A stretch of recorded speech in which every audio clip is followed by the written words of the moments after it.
Welcome to this week's episode of Kidlet 6. I'm your host, Julie, and each week we get to spend 6 minutes together celebrating book birthdays, connecting with authors, and discovering lots of great books to read.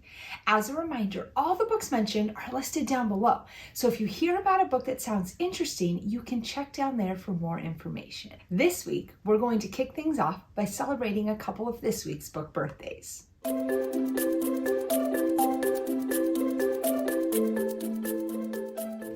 The day a book first comes out is called its publication date, but it can also be called its book birthday, and that's a lot more fun, so we're going to go with that. Let's get ready to celebrate a few of this week's book birthdays. First up is Birdie's Billions by Edith Cohen. Birdie made a small mistake, and now her mother's lost her job. So when she's playing in an abandoned house with her friend and finds $500,000, she decides that this might be the answer to all their problems. But does finders keepers count when it's $500,000? Next up is Escape from Atlantis by Kate O'Hearn. Riley does not want to spend her spring break on a boat studying whales with her family. But when their boat capsizes, she finds herself having way more adventure and excitement than she ever expected.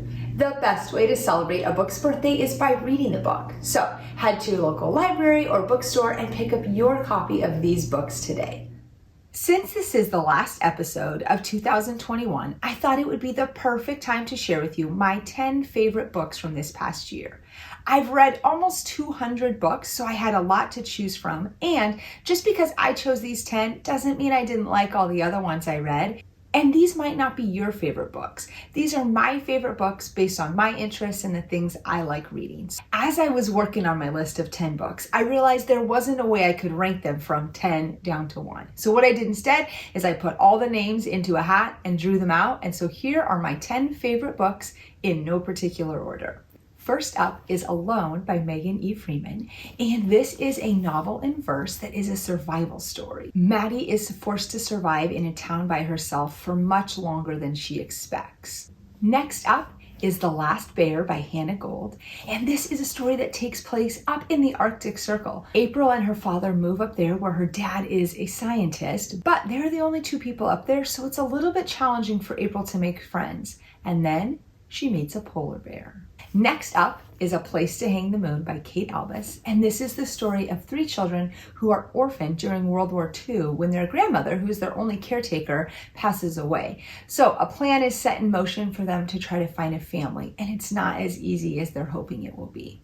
Since this book is set in World War II, there is lots you can learn about Operation Pied Piper, which is when school children were sent out of London to the countryside to avoid the blitzes taking place in the city during the war.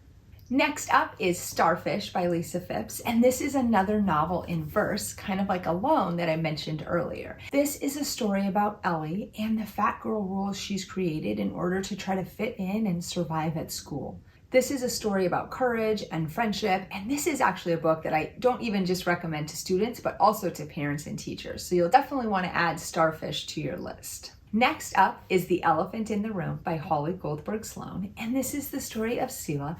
Her mom is out of the country right now dealing with immigration issues, and then one day Seela meets an older man, and he adopts an elephant. From there, it's a story of unlikely friendships. I love that this book discusses immigration, also what it means to have intergenerational friendships, and the neurodiversity represented in the book brings up a lot of opportunities for great discussion.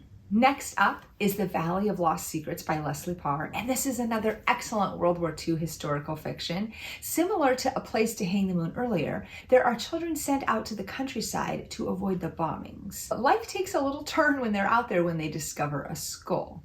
Next up is A Sea in Winter by Christine Day, and this is the story of Maisie, who is struggling to recover from an injury and find joy again. While recovering from her injury, Maisie is dealing with a lot of secrets and dark feelings that she's just not sure how to navigate. As her parents share parts of their native past and Maisie looks to move forward, will she be able to find joy again? Next up is When the World Was Ours by Liz Kessler, and this is another World War II historical fiction. This is the story of three friends. You meet them before the war ever even starts, and then you follow them in the years leading up to the war and then through the war. It's a look at how war can change friendships and how they stay the same and the impact that war can have on people. Now, I will offer a disclaimer for this one. If you are a third or a fourth grader, I would probably recommend waiting to read this till you're a little bit older. I think it's a little bit better for upper middle grade readers. Next up is Rhea and the Blood of the Nectar, and this is the story of Rhea and her twin brother. On the night of their birthday, he disappears, and so she sets out to try to find him and finds herself transported to another world.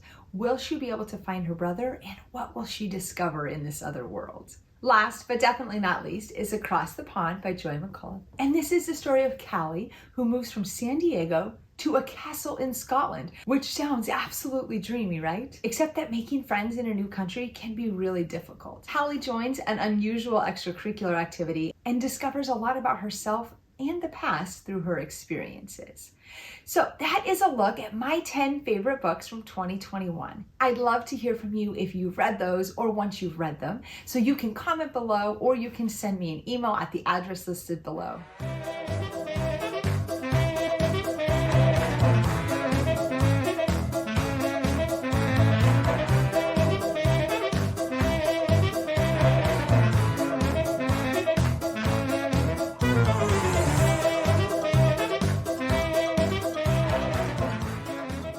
Sometimes when you're doing homework, it can be really difficult to find a tranquil place free of distractions.